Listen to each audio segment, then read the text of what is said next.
Bailly, bonsoir à vous, les balançoires vides. Vous nous expliquez dans ce livre aux éditions de l'Observatoire, qui est passionnant, ce qui se passe avec la dénatalité. C'est vraiment, on parle beaucoup du déclin de l'Occident. La dénatalité, c'est un des grands moteurs du déclin de notre société, de notre civilisation. Alors on le voit à l'œuvre dans tous les pays du monde. Chez certains, ça va plus vite que d'autres. Nous, on pensait être un peu l'exception démographique. On pensait, en France, oui, être encore le pays des enfants, des familles, de la fécondité résistante. Et en fait, on s'aperçoit que les années passent et les naissances continuent de baisser. Ça fait quand même 15 ans qu'elles baissent, quand on regarde la tendance. Moins 20% en 15 ans. Donc c'est quand même assez vertigineux. Et en fait, on est très sensible à ça parce que tout notre modèle social, toute notre économie est basée sur une pyramide des âges pyramidale, une jeunesse majoritaire et des générations qui se renouvellent. La pyramide des âges n'est plus du tout pyramidale, elle ressemble à plutôt une pyramide inversée, enfin quand elle y va. La jeunesse n'est plus majoritaire, les moins de 20 ans maintenant sont minorité par rapport aux plus de 60 ans, et les générations ne se renouvellent plus, puisque on est en dessous du taux de fécondité de renouvellement qui est 2,1, maintenant on est à 1,6, voire 1,59 en France métropolitaine, donc l'exception démographique française, elle est morte. Alors on a demandé aux Français pourquoi il y a un tel phénomène de dénatalité, pourquoi les Françaises font moins d'enfants. Écoutez, leur réponse c'est assez intéressant et je vous en parle ensuite. Ça peut forcément pousser à moins vouloir d'enfants parce qu'on est dans un univers qui est beaucoup moins, je pense, bienveillant. On est en train d'entrer dans une ère qui est beaucoup moins paisible que ce qu'il y avait ces dernières années. Non, je ne comprends pas parce que durant les siècles passés, il y a eu toujours des événements douloureux, difficiles comme on vit actuellement, et on a continué quand même à faire des enfants. Je peux comprendre qu'il y ait une baisse de natalité par rapport au coût de la vie, par rapport au temps que ça prend, par rapport aux places en crèche qui sont impossibles à obtenir. Voilà. Donc tout ça, ça a des conséquences. Raison ce que disent ces jeunes femmes. Et moi, j'entends beaucoup de jeunes dire « mais moi, je ne mettrai pas d'enfants au monde dans ce monde-là ». C'est terrible, Maxime Bailly. Et peut-être qu'après, ça. Alors, il y a un effet de loupe sur ce phénomène-là, mais honnêtement, il est très marginal et je ne pense pas qu'il joue beaucoup sur la baisse de la natalité. Alors, il y a une partie de cette baisse qui est voulue, qui relève de la liberté individuelle. Moi, je pense que d'ailleurs, l'État n'a pas à se mêler de ça. Chacun fait des enfants s'il veut ou pas. Les modes de vie sont libres. Par contre, il y a une partie de cette baisse qui est aussi subie. Et moi, j'examine dans ce livre sur le côté économique, premièrement le logement. Quand vous avez perdu 20 mètres carrés à 30 mètres carrés de surface habitable en pouvoir d'achat immobilier dans les grandes villes en France, ça fait une chambre ou deux chambres en moins pour les enfants. Donc là, clairement, vous êtes contraints dans vos projets. Le travail qui ne paye plus. Les actifs, aujourd'hui, le niveau de vie qui a quand même stagné, qui ont vécu quand même 3 crises économiques majeures là, sur les 15 dernières années, au tel point même d'ailleurs que le niveau de vie des retraités maintenant rattrape et au même niveau que celui des actifs, ce qui est la première fois dans l'histoire de France. Et puis aussi des places en crèche. Il y a une dame qui le mentionnait. Les modes de garde en France, on est en retard. C'est un vrai micmac, c'est problématique, il manque des gens dans les crèches, il manque des crèches, il manque de l'aide pour les parents. Et tout ça fait que, en fait, ce qu'on voit, c'est que le désir d'enfant, il est encore réel, il est encore assez élevé en France, mais que les Français font moins d'enfants. Il y a un décalage entre le nombre d'enfants qu'on souhaite dans la tête et la réalité. Et ça, je pense que pour l'action publique, c'est intéressant. Et si vous mettez le logement, le travail qui ne paye plus et les modes de garde qui sont devenus inaccessibles, vous avez déjà une grosse partie de cette baisse des naissances. Alain Madelin, sur ces phénomènes-là. Moi, ça me passionne. Je vais lire votre livre avec beaucoup d'intérêt, notamment sur la partie économique. Parce qu'on se dit, à partir de la partie économique, vous avez tout à fait raison sur les diagnostics. Mais on peut trouver des remèdes. Tant mieux. C'est une question de volonté, etc. Bon. Mais ce qui m'intéresse plus, c'est la partie, j'allais dire, psychologique. Vous dites, c'est mondial. C'est mondial.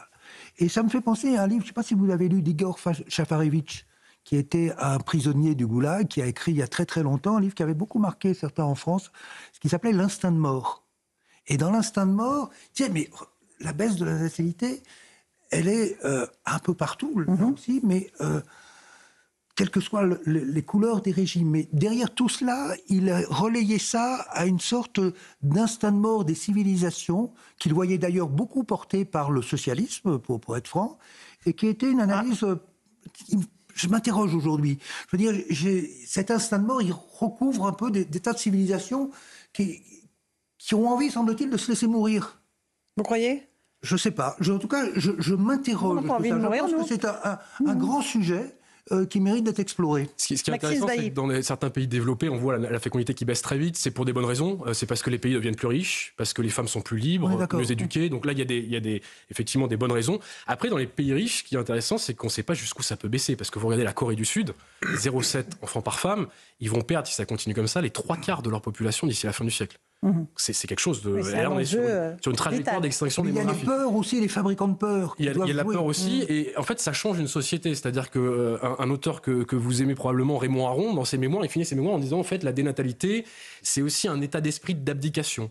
C'est-à-dire que moins d'enfants, en fait, on devient plus vieux dans la population, on a une jeunesse qui se raréfie, on regarde plus en arrière, on devient plus nostalgique, le c'était mieux avant, on est moins confiant sur l'avenir, on est moins, en tout cas, orienté, vous voyez, vers un horizon qui nous dépasse.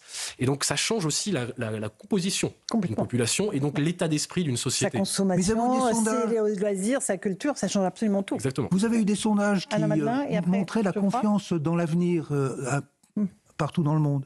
Et j'ai remarqué qu'il y avait moins de confiance dans l'avenir en France qu'en Afghanistan. Absolument.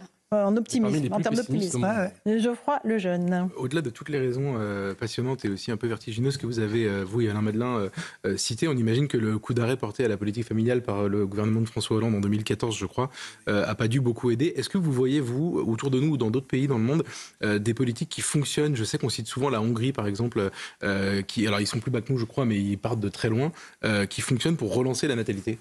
Alors en fait, c'est intéressant parce qu'il y a, Maxime Baye. quand les pays sont confrontés à la dénatalité et le vieillissement, parce que le corollaire de la dénatalité, c'est aussi un vieillissement accéléré.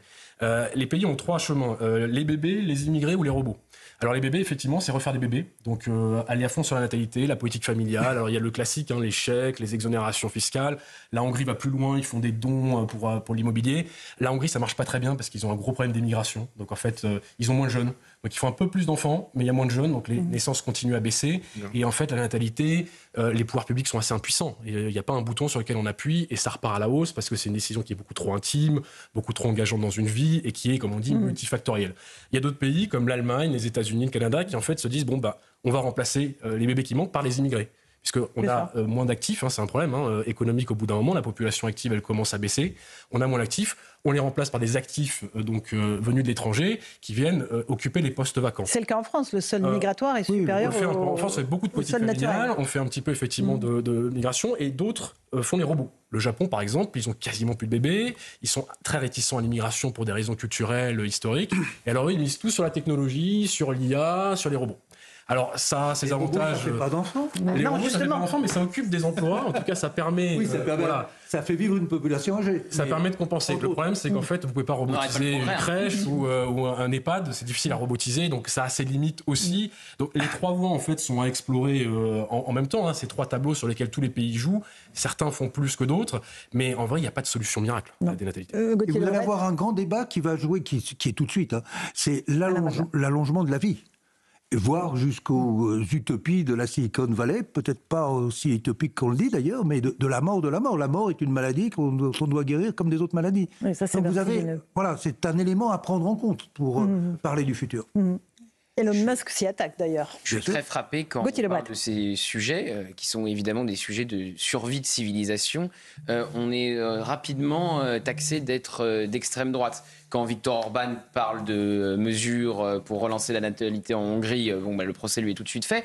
Quand Emmanuel Macron en parle dans une de ses conférences... Réarmement démographique. Réarmement démographique, absolument. Il avait été très fraîchement accueilli à gauche, disant qu'il renvoyait les femmes à leur utérus et que la seule fonction d'une femme dans la société, à entendre le président de la République, ça serait de mettre au monde. Et souvent, il y a un projet idéologique derrière, projet migratoire, disant que ce n'est plus le rôle de la femme n'est plus simplement de devenir mère, donc maintenant il faut arrêter de mettre la pression sur les femmes et donc on peut très bien remplacer le manque de main d'œuvre par une population étrangère. Et même Aziz Lecor du JDD, quand elle sort son livre sur le fait de devenir mère et qu'elle refuse cette espèce de discours qui consiste à dire avoir un enfant ou un chien c'est la même chose, c'est un discours qu'on entend. Elle dit non, ça n'a rien à voir parce que maintenant vous avez vu médiatiquement vous avez des femmes qui expliquent non, je n'ai pas d'enfant, j'ai un animal de compagnie, mais c'est à peu près le même rapport. Non, c'est pas du tout le même rapport. On est d'accord. Et quand vous donnez le discours inverse, vous êtes souvent taxé d'être d'extrême droite parce que pronataliste et vous renvoyez les femmes à leur conservateur. Sarah Salman. Un enfant et un chien, mais effectivement, il y en a qui tiennent ce discours.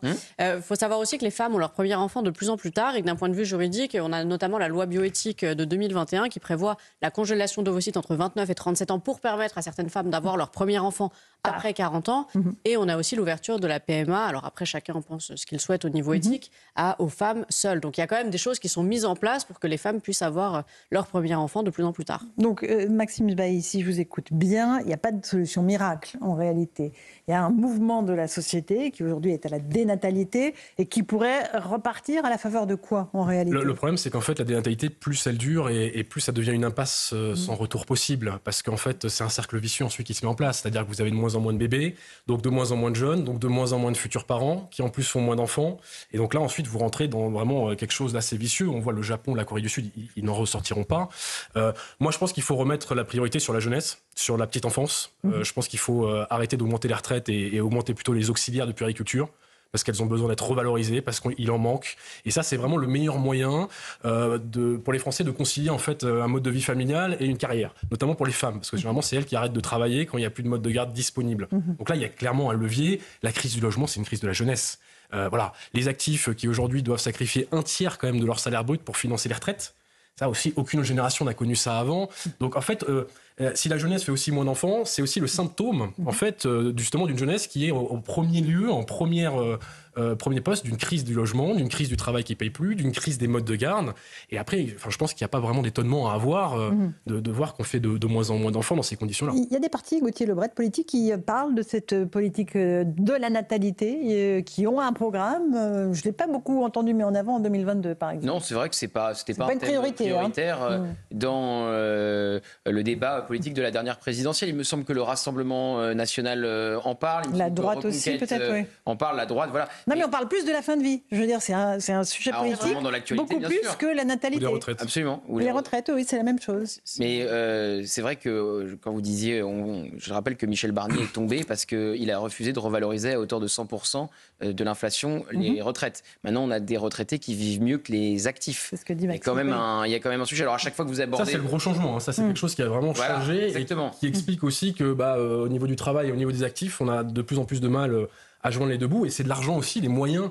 Il manque d'espace immobilier, il manque aussi des moyens pour faire des enfants. C'est pareil, c'est les retraités qui votent le plus aux élections. Donc à chaque fois, c'est... Si c'était des retraites par capitalisation, la question ne se poserait pas. Ah, ça c'est la grande... Là, c'est parce que l'État s'occupe des retraites. Sinon, la question ne devrait pas se poser. Sarah. En revanche, il y a des écolos radicaux qui disent ouvertement qu'il ne faut pas avoir d'enfants. Vous avez le mouvement parce que ça pollue.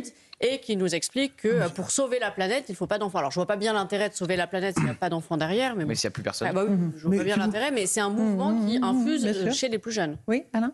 Aux raisons économiques, je partage totalement ce que vous avez dit sur les raisons économiques, mais je crois qu'il faut vraiment réfléchir davantage sur les raisons psychologiques, comme vous le dites. On rencontre des cas comme ça, c'est quand même pas possible. Non, c'est pas possible. Donc il y a vraiment une sorte de réarmement moral à faire en même temps. Non, mais sur les combats écologiques, c'est intéressant parce qu'en fait, un enfant, pour moi, c'est une lueur avant d'être un pollueur.